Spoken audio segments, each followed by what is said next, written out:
Welcome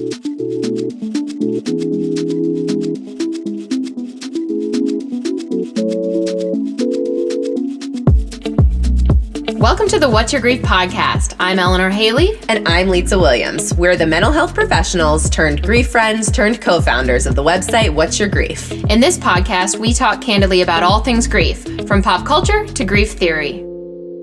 No tilted heads, no soothing tones, just us and our grief friends exploring the always devastating, often confusing, and sometimes even funny experience of living life after loss. Hey, this is Eleanor. And this is Lisa. And we are here today to talk about one of our absolute favorite topics, television and movies. Yes, I'm really excited that we're going to talk about this today because it is a very, very gloomy day. It's raining in Baltimore, as the Counting Crows say. And I feel like, we've all been stuck. Many of us have been stuck inside for a long time. And so I've been consuming a little more media than usual. And today's like a good day to sit around and just binge a show. And though that's not what we're doing today, I'm glad we're at least talking about it. Yes, I've been doing a lot of television and movie watching as we are social distancing, and that's really seems to be about all there is to do. My husband said to me yesterday, "Boy, we've been spending a lot of money on renting movies." I said, "Yes, that's correct. That is correct." Yeah, I have definitely used my Amazon movie rentals quite a lot. But it's my one true joy. So. Yeah, I mean, hey, you get it where you can take it. And I think the thing that's interesting recently, I keep seeing different people talking about grief on shows and in media and movies. And one of the things that I think is interesting is that when you have experienced loss, I feel like you start to see grief everywhere. And we've talked about this before. Sometimes people are like, "Oh, nobody's talking about grief." And then suddenly you start to think of the world through grief and you're like, "Oh, no, everyone's talking about grief. It's just whether we're looking for it or not." And a lot of times when we haven't experienced loss ourselves, we don't necessarily tune into it. We don't necessarily kind of see it through that lens. But now I think recently I hear more and more people noticing it. And also I do think there's more and more shows that are dealing with it and dealing with it in more real and meaningful ways. So I think both of those things coming together makes this a more worthwhile conversation to have than maybe it was 15 years ago. Yeah, I totally agree with you. I think that I've been thinking about this because when people do, we talk about this all the time, people saying nobody's talking about grief. And I think maybe what is true is that not as many people are having overt and direct conversations about grief as people would like who are grieving. But what I think is also happening is perhaps because of this, or perhaps because people are often inspired by their hardships, is that people channel it into artistic and creative expression and end up making things out of their grief experiences. So they end up making music or movies or television or writing books out of their experiences. And so these artistic and creative expressions are really everywhere if you are looking for them. And it's interesting to think about. And I do know some people say, "Oh, well, people often use a death of a person as like a plot device. And it's kind of just so that we can make the person sad and isolated." And that probably is true too. But I do think so many times I see things and I'm like, no, this person gets it. This person gets it a little bit more and a little bit differently than other people. And it drives I think I said this on a recent podcast, that it drives my kids crazy that I make everything about grief. We were watching the movie Onward and I said, they said, "You can't make this about grief, so don't even try it," because it is very overtly about grief. Also, I took my daughter as a present. It was like a Christmas present to see Beetlejuice. on Broadway, and the like theme of the movie is the show is this is a show about death. And so, afterwards we laughed. I'm like, that was actually a show about grief. That wasn't a show about death. That was all about Lydia's grief over her mom's death. It's very explicit. She sings a song all about continuing bonds. I feel you everywhere. It drives my kids crazy, but yeah, like you said, you see it everywhere. So as sort of evidence for what we're trying to say here, we have asked people on our social media communities about this. Actually, we asked way back in January. I guess that's not way back, but it feels like a lifetime ago now. In January, we asked people on Facebook. And then just recently, we asked people on Instagram. And I think by the end of those two conversations, we had probably about 400 responses from people. And it wasn't necessarily 400 different items that people suggested, but there were a lot. And we really limited it to television and movies. And we got so many responses. And really all we asked was question for our television and movie lovers: what's the most realistic depiction of grief you've seen portrayed in a TV series or movie? And so we got so many. And we want to talk a little bit about some of those now, because a lot of people are in various stages of social distancing and not able to go out and do some of the things they normally would do. They may want to use this time. There are quite a few suggestions that we received that are actually new or current. I just mentioned Onward. That's a movie that's very recently out. You can watch it on Disney Plus, or you can rent it. A couple of people suggested a show that is currently airing that I haven't seen, Zoe's Extraordinary Playlist. I don't think you've seen that either, Lee. No, I haven't seen it either, but a friend of mine emailed me about it to ask if I'd watched it, because they also thought that it was very much a show that was about grief and portraying grief, and really were enjoying it. So I haven't checked it out, but I might. Yeah, no, well, now that I know. Exactly. And then, of course, the show Dead to Me was something that was often mentioned to us. That first series was, I think, around last year that was out. But now the second season is coming out on May 8th. So that's something for people to look forward to. Yeah. And I think, Dead to Me was interesting. I saw somewhere that Christina Applegate referred to it as a traumedy. But it really is an interesting show, because it is very much a comedy, very much a drama, very much about grief. And I think what it does is it pulls on different types of grief, which is, I think, one of the things that people, and I know a number of people talked about, was it does deal with miscarriage loss, which isn't dealt with on TV that often. And so I think seeing that, and then also just seeing some of the portrayals of different ways of coping, Christina Applegate not really feeling like she could connect with other people and how they were coping with their grief. I think it kind of dug into some issues that you don't always think you're going to see on sort of a comedy, or a dark comedy, but that they did pretty well. Yeah. Another show that I think I would say by far was mentioned the most, and which I think is pretty recent, pretty current, is Afterlife on Netflix, starring Ricky Gervais. And Lisa, this is one that I know you've watched the entirety of at this point, and I've watched 2 episodes. I just recently watched them after so many people recommended it. And so I have the take of having just come to it as a new viewer, and you have a little bit more of a seasoned take. So yeah. I'm wondering, what's your I have some opinions based on my first 2 episodes and some curiosities about where it's going to go, but what's your thoughts on this? So it's so I feel like we didn't really say on this, I guess, about we didn't really put a position on spoilers on talking about this. But I do, if people haven't watched it yet, I think we can talk about it, at least in generalities, enough that don't give anything away. One of the things that's interesting when people say that it's an accurate portrayal of grief, what I felt about Afterlife is it's sort of an outward portrayal of people's inner monologue. Like, I think the thing about the show that happens is not that Ricky Gervais looks like the way we see most people grieving.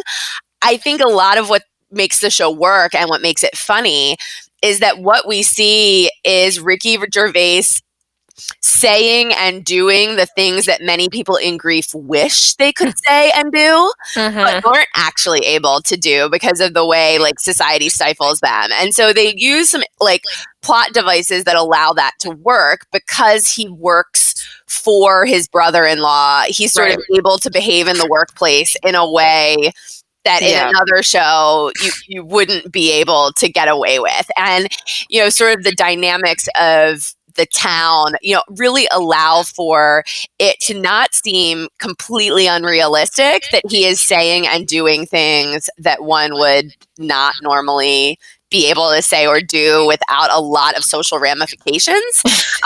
So I think that's kind of one of the things that makes the show so compelling for people grieving is they're like, yes, he's saying all these things I'm thinking. Yeah, that's a good point. I had been thinking about that. It's sort of like a little cathartic. It's a little externalization of what you wish you could say and do. I was thinking the same thing about how the reason why he's able to be the way he is because he does have this support system that's like never going to have enough. They're always going to be there. The brother-in-law is kind of just this, wet noodle guy who's always going to be supportive and let him walk all over him. But in reality, and this is something we talk about a lot because, people in grief, they're entitled to feel how they feel and say what they want to say and be who they want to be. But there are always going to be social ramifications if you are alienating people to the extent that we would say Ricky Gervais is in this show, because at some point people are going to be like, look, I just wanted to be here to support you. And no matter what I do, you're just like mean to me. There are going to be people who are not going to stick around for that. Now, there may be loved ones that you have that will stick around for that. And, that's great. But there are a lot of people who will not. And so I do think that that's what allows him to be so kind of nasty to everybody in a way that's funny, but also like nasty. And I think the show, one of the other things I think the show does well, because there were moments of the show where I was like, oh, are we going to go off the rails here? Or are we going to try to create an arc, a really like redemptive, hopeful arc?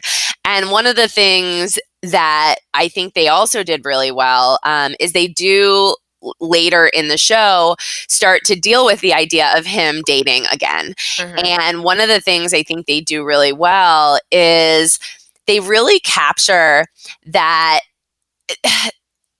there's no right time, and figuring out the right time is not like, oh, okay, now one day I know the right time.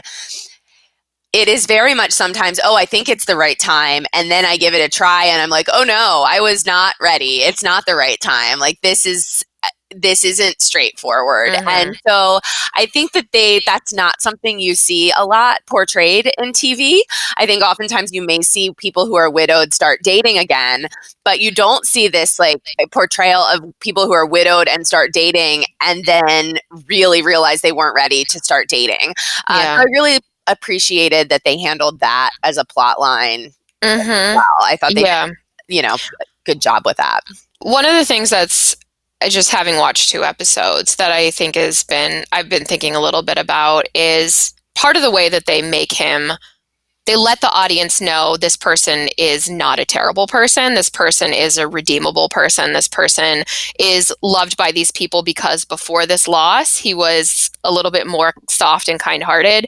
The way they communicate that to the audience is through his flashbacks to times that he spent with his wife, as well as through it was like a video recording that she made when she was sick before she died, and she even says like, you're really kind-hearted, and like, don't pretend you aren't. We all know you are. And so I think that's one of the ways they allow us to invest in him is through seeing that he is this person, but also with regards to those connections.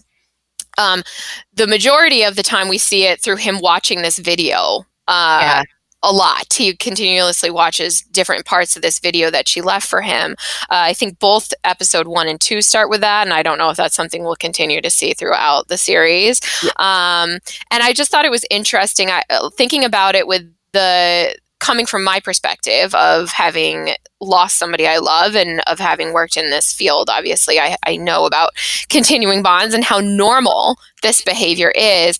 But I was wondering if you were approaching it without that context, if somebody would see it differently, because I saw it as very lovely and comforting and warm. And I wonder if that's how everybody would look at it. Or would some people be like, oh, they're trying to show us that he's stuck. They're trying to show us that he's not able to move forward. Because then in his other interactions, he's so mean and kind of really raw and upset and unhappy and miserable and angry and all those different emotions. So I was wondering if other people would interpret it differently, because that is how he starts his day. That goes on to be a terrible day because of how he's feeling. So I don't know. That's really interesting. I hadn't really thought about that because obviously I think I do, like you just described, come with that biased lens of feeling like this is keeping connections is a normal and natural thing that goes on forever. And so I do wonder how others might perceive it if they don't come with that lens. That's interesting. I hadn't thought about that. I think clearly, though, it's a place, like that's the only time we see him smile in the first couple of episodes. And so it's clearly a moment of peace and comfort for him. So I think that comes through. Yeah, I'm just interested in how other people experience it. So that was my thought on that. Yeah. The one other thing I'll say about this, and slight spoiler, but nothing, huge. There's some parts of season 1 go on that if you have a loved one with a substance use disorder or a loved one who died of a substance use disorder, there's some parts that I always hesitate to use the word triggering, but there are some parts that touch on substance use that are pretty intense. One of the things about him that I really kind of like and appreciate about the show is they do go down this path where he like very actively wants to choose avoidance through substance use and makes these like really conscious active efforts to just check out that way.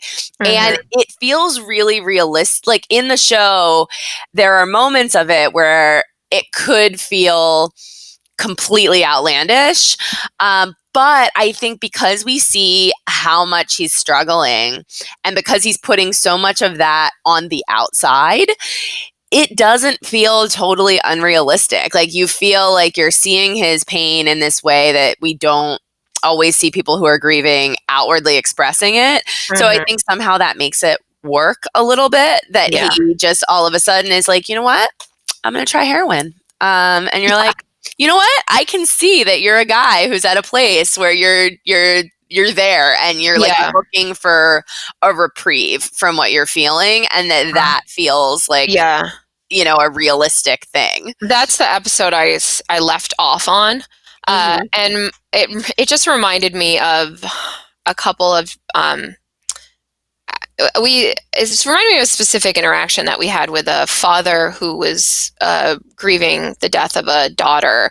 And, one of the things that he said, and which we've heard said many other times, is that after someone you love dies, sometimes you just don't really care anymore about the consequences. It's like the worst thing that could happen to me has happened to me. So why not just try all these different things to numb out or to get through the day, because I've already experienced the worst thing. This can't get much worse. And so it reminded me a little bit of that. Like, it does seem extreme, but it also reminded me of the fact that the stakes feel different after someone dies. And so it's like from my sitting here in my home, not in crisis, I feel like, wow, that's pretty extreme. But if you were in that place, it probably would feel a lot different. And hopefully, people don't feel the need to go to those lengths, but we know that substances are a common way of coping with hard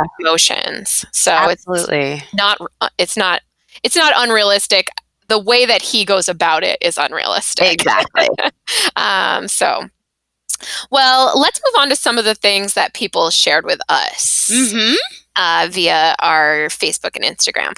Patricia said Steel Magnolias, which I think that's a classic. I think we've all probably seen that one. Maybe if not, that's a good one to watch, though it is definitely a tearjerker.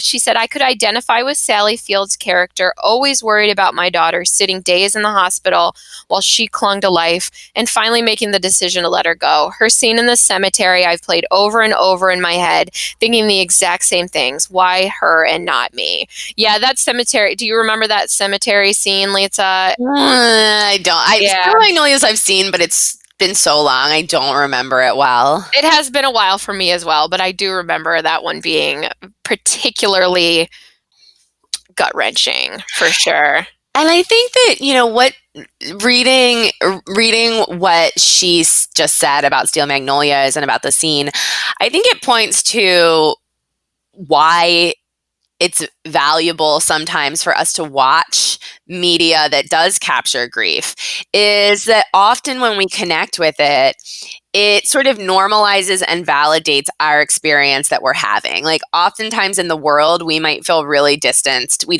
might not know a lot of other people who are going through what we're going through at the same time, or they're grieving in different ways or whatever. And I think there's something when we see grief captured in a way that we relate to on TV, in a movie, that it can be heart-wrenching and devastating and so difficult and painful to watch, and yet we connect with it over and over again because it reminds us that we're not alone. We're not the only one, that there are other people who are dealing with and coping with the same thing, even if they're fictional characters. Right. They were written by someone who obviously knew that is a real experience. And so I think that it's just one of the things that helps us, and one of the reasons that it can be valuable for us to watch some of these shows and movies. Absolutely. Allie said, might seem silly, but I recently rewatched an episode of Grey's Anatomy after George's dad died. I lost my dad in November to illness. Christina talks to him outside the hospital about the Dead Dads Club and how you can't sympathize or understand until you're in it. And then George says, I don't know how to exist in a world where my dad doesn't. That really hit home. Grey's Anatomy has had quite a few moments. It's been going on forever and ever. If this was an episode about George, this was towards the beginning.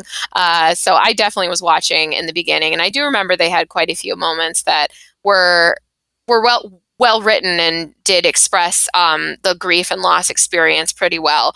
And that Dead Dads Club idea, I think, is one that resonates with a lot of people. It does feel like you're in a club nobody wants to be a part of, for sure.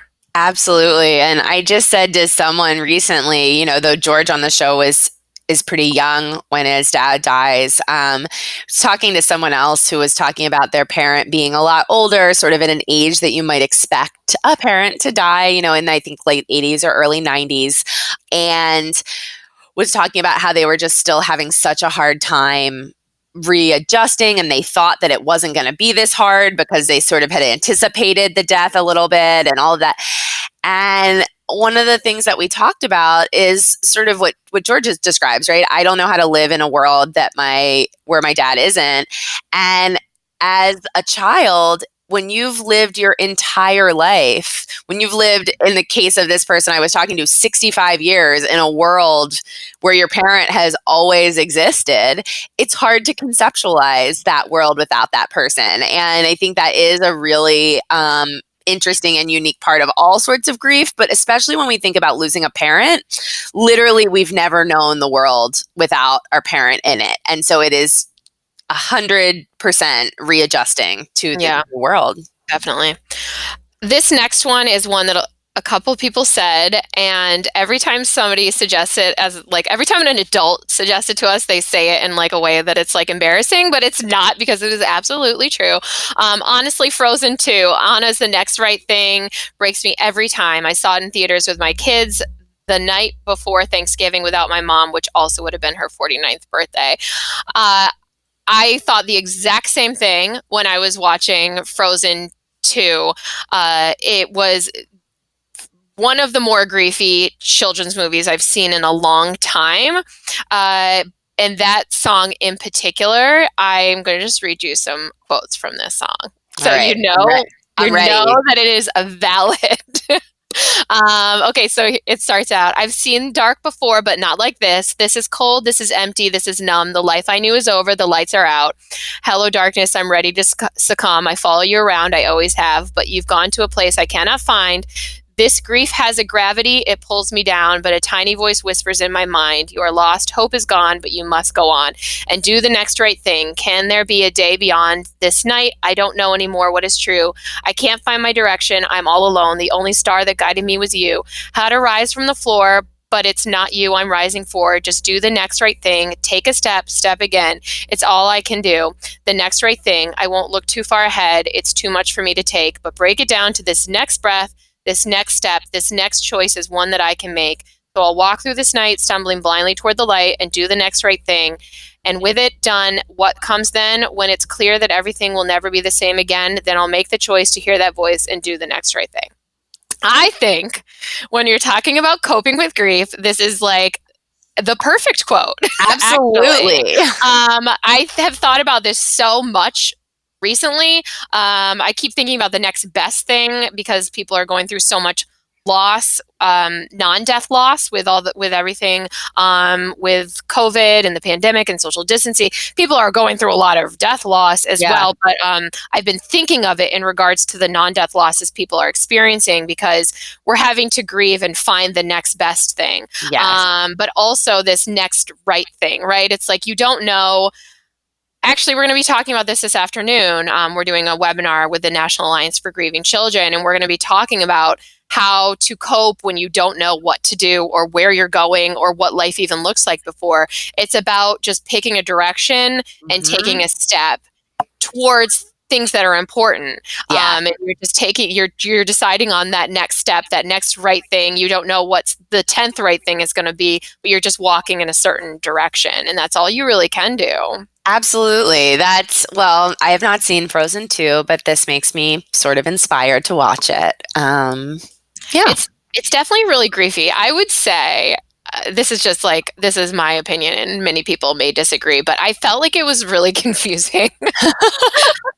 As an adult, I was like, I'm confused. I don't, and my kids seem to be getting. Maybe I wasn't paying close enough attention, but it wasn't nearly as intuitive as Frozen 1, I'll say. But it was good. It's always good. I mean, Disney and Pixar, they rarely have like a bad movie. They may have movies that don't meet their A++++ mark, but they rarely have a bad movie. Absolutely. Okay, the next one, Kaminsky method. Melissa shares the Kaminsky method. His sarcasm and bluntness with people around him after his wife dies. Yeah, absolutely. So I watched the Kaminsky method, and I completely agree. It has some of those moments that are a little bit afterlife-esque, where he's just really direct, really blunt. He says the thing that many grieving people are thinking, but wouldn't normally say out loud. This is Alan Arkin's character, and right, Alan Arkin, that's his name. You know, I'm so bad at proper names. I have a big blind spot in my brain for names. But the other thing that's really interesting about the Kaminsky method is his wife, who's died, remains a character in the show. So the actress is still there when he's imagining his wife and when he's imagining conversations with her. And so I think that really speaks to something that people can relate to, which is that idea of still connecting with and talking with their loved one and feeling that, especially he lives alone. And so I think you really feel that. And it does take some plot lines where it deals with dating after a death. It goes into dating another widow. And also, and I've told you this, I think they deal with substance use in a really, in a way that hits some issues that you don't always see portrayed with substance use, because his daughter has been in and out of multiple rehab facilities. She's had multiple times when she's been sober and in recovery and then relapsed, and you can see, and it's a very long term. So she's in her mid 40s, and it's been a very long term addiction across her adult life. And you really see the toll that it has taken on their relationship. And you see the struggle that he has to still find ways to love his daughter and also boundary and protect himself after years of really intense suffering with her substance use disorder. And yeah, it's just something you don't see a lot in a show. So I would not have guessed that the Kaminsky method was going to deal with any heavy issues like this, but they actually do. Yeah, I've not seen it. Interesting, the idea that the deceased wife is still a character. I feel like I've seen that a couple of times recently, as the person is somebody that they talk to, and I'm watching Better Things on FX. I don't know. I don't know if it's a show a lot of people have seen, but it's actually really good, and I recommend it. But she keeps seeing her dad, like, it's not even like she's like, oh my God, Dad, you're here. She just like talks to him. He's just like there in the house. And I think the grandkids can see him as well. Her kids can see him as well.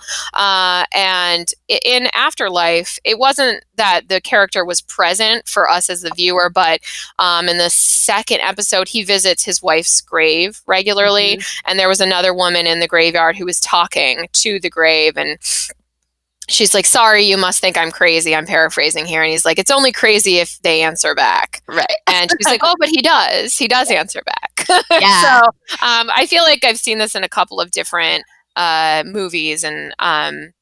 And I think, yeah, it's interesting because what we do know is that people do continue to talk to their loved ones. It might not be out loud always, but people do maybe talk to them at night before they go to bed, or talk to them in their head, or they do talk out loud, or they talk to a picture. So that is something that's really normal and common, and that probably resonates with a lot of people. The next one, Bonnie says the 90s version of Little Women, the scene where Beth dies wrecks me every single time. Yes, of course. That is like, my poor daughter, she's 12. We watched this together, and she and I were both in like waterworks, but she hates showing emotion. So it was really torturous for her. And then we went to see the new Little Women, which I also loved. I love every version of Little Women, like, let's be honest. In the movie theater, like, it was dark, and I knew that we were both like trying so hard not to cry. I knew she was trying not to cry, and I was trying not to let her see me cry, just because, not that it's not fine to cry, but it's just like, it's embarrassing sometimes, And so, but that Beth dying, like, I dare you to like get through that without Beth, without that shedding a tear. Actually, I wish I could remember it better, but I remember seeing an article written before the newer version came out that everybody, a lot of the male execs, movie execs, were like, minimizing Little Women and its impact, and as like kind of girly stuff and whatever. And then they sat through the movie, and when Beth died, they were all like bawling as well. And so I wish, I'll have to find that article because it made me laugh, because yes, I defy you not to cry. It's so true. It's so true. Claire says, I love how in This Is Us they show how much of an impact the loss has for years after, and how the relationship changes with death but doesn't end. I've cried so many episodes of this, but when William died, I broke. I mean, we've talked about This Is Us a lot. I think there's so much about This Is Us. If you want a show about grief, definitely go watch This Is Us. Absolutely. And I do think that the one episode that always sticks with me of portraying continuing bonds, but also portraying how other people might not understand them, is the episode where I'm so bad at names, but where the daughter has this continued connection of watching Steelers games, because she and her dad always used to watch the Steelers games together, and they have this like ritual. And this is in the first season, and the guy who she's dating just like doesn't understand the significance of this, and doesn't understand why she has just such a particular, it's like a ritual. It's a ritual tradition. And we know that rituals and traditions are so much of what keep us connected with our loved ones. And so I think what we see is that ritual for her is so important to her connection, and that he is just not getting it at all. And I just really appreciated that episode for that reason. But there's so much in This Is Us that is all things grief. Jackie says Toni Collette in Hereditary, hands down. Yeah, Lisa and I watched that in a hotel room when we were at a conference. That was a creepy movie for sure. A lot of people have said that there was a lot of grief themes in there, but I think that this is such a common thread actually in horror movies and recently shows, because Hill House on Netflix, which was a great show. And also, Lisa, you like scary movies a little more than I do, I think. I get really creeped out. And so I was so hesitant to watch Hill House forever. So if you're somebody who's a little bit on the fence about scary stuff, it's not that scary. It probably won't keep you awake at night. Maybe. I don't know. But I liked it, even though I don't love horror stuff. So, and it definitely had a lot of grief themes in it. But also, there have been a couple of others, The Babadook.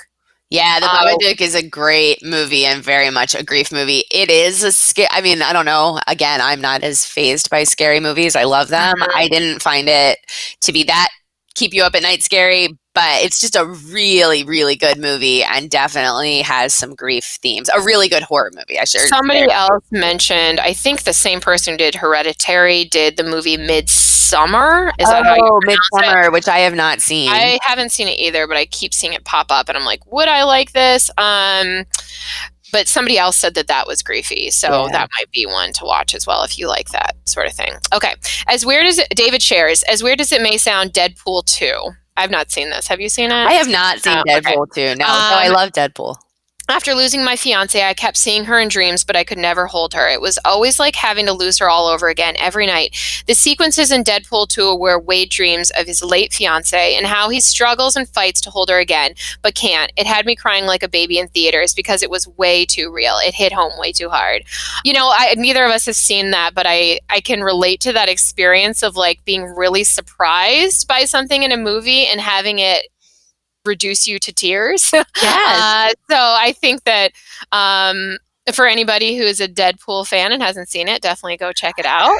And you know what's interesting? I think going back to the beginning with that idea of like the lens through which we start to see things after we've experienced loss. Like I'm sure there are many people who saw Deadpool 2 who, you know, I'm sure that that's a touching scene regardless, or that, you know, seeing that, but probably didn't stay with them in a way where they thought, oh, Deadpool 2 really dealt with grief, right? But once we've experienced loss and we connect with that moment in a movie or a TV show that does reflect our own grief or normalizes or validates something, it does stick with us as a reminder that movies and TV shows are dealing with grief. So I think it does remind us that what we've been through really affects how we see and remember shows. Absolutely, yeah. I think the other thing about it is that there are so many times that we interact with people where there might have been moments that were kind of an opportunity to connect about grief that we didn't realize until we were able to see it. Do you know what I'm saying? Yeah, like, absolutely. I feel like once you've been through it, it's like you see the world differently. Like spaces get filled in and like certain things get emphasized and highlighted that weren't before. And so you're able to like connect with other people and relate to them in a way you weren't able to before because you just didn't even see it. Like it didn't exist to you before. And now you're able to see it through a different lens and you realize what they're expressing to you, or you think you do at least. Yeah. So it's interesting. Like these are fictional characters, but these are things that play out interpersonally all the time. Absolutely. Absolutely.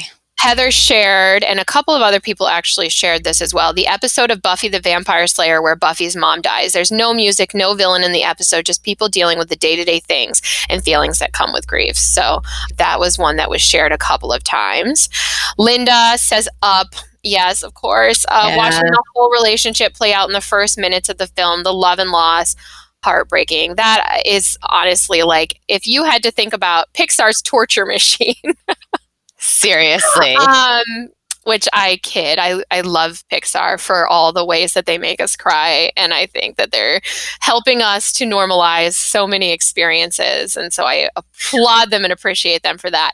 However, that was a particularly upsetting 15 minutes.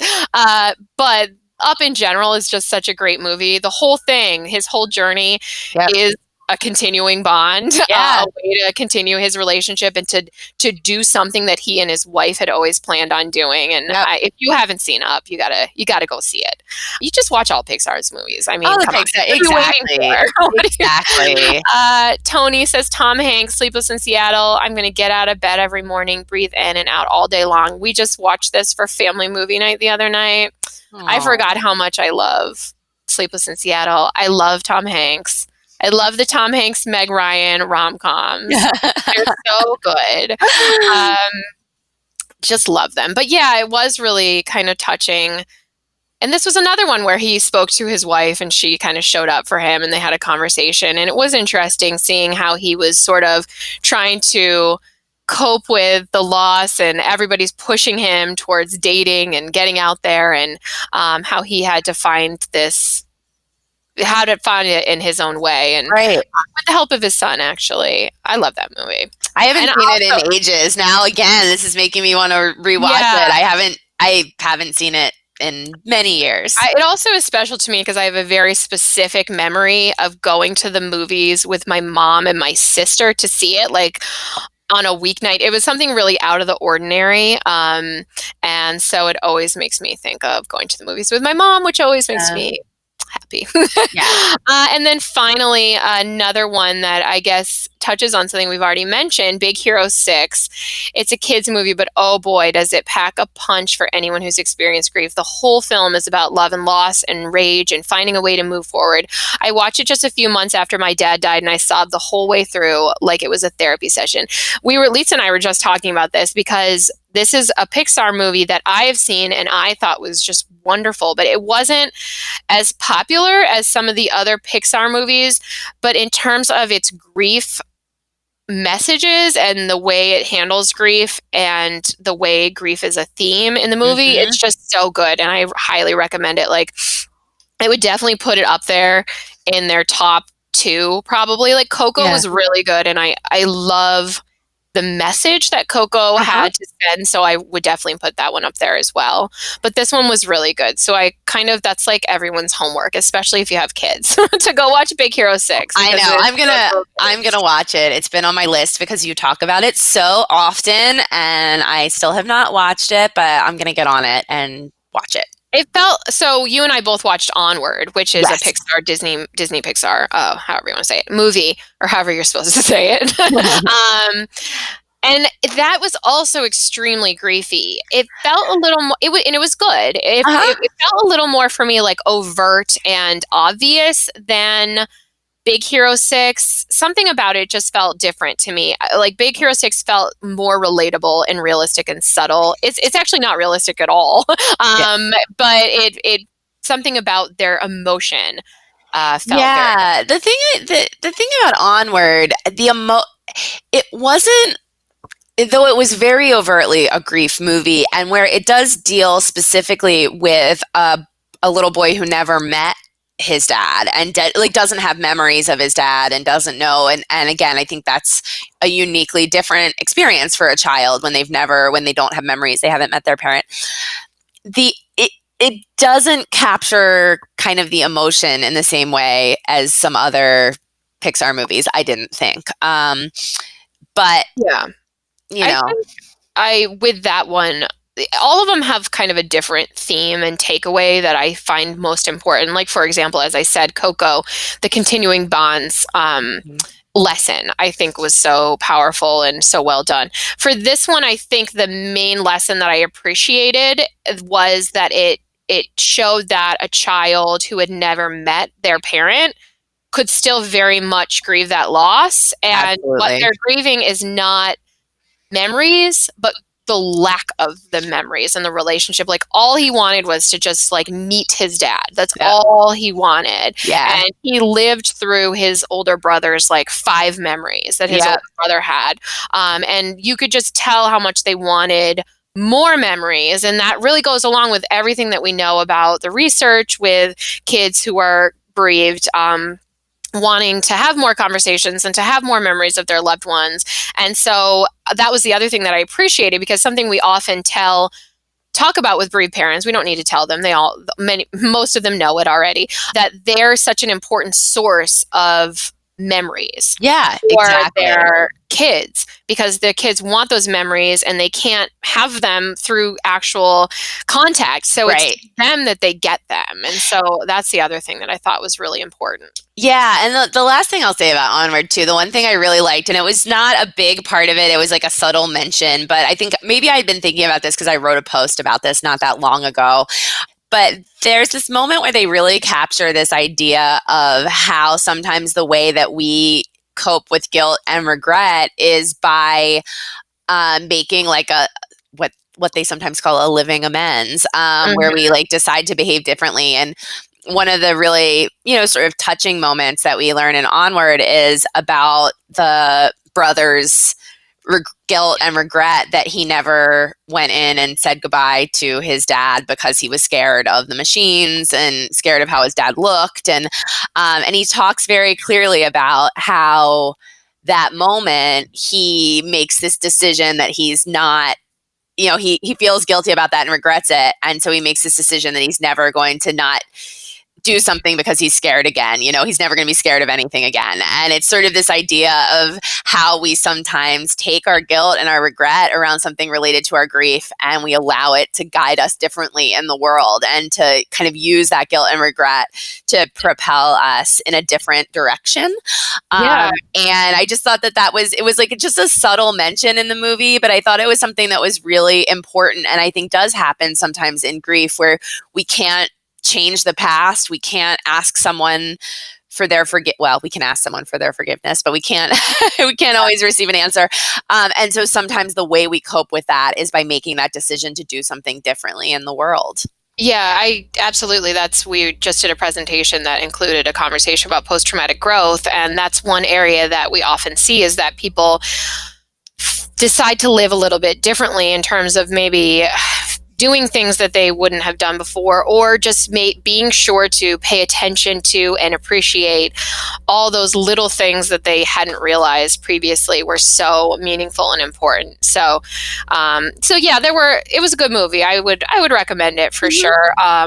But I recommend so many of their movies. So yeah, I wouldn't put it at the top of the list. If you haven't seen Coco, if you haven't seen Up, if you haven't seen Inside Out, see some of those. And Big Hero 6, obviously, for you. I think maybe we have to put together a definitive ranking of Pixar. Oh, we should do that. We should definitely do that. Movies, because I think we'll have to stick to Pixar and Disney Pixar. If we get into the whole Disney thing, then you have to talk about The Lion King. Right. And it would just go on forever and ever and ever. Maybe that's a second list. Second list. And I think for those with kids, again, this is a great place to be able to open up some conversations that you might not have had otherwise. And, to really help kids in a way they can relate to, connect with some of these grief topics. Yes. Agree. Okay.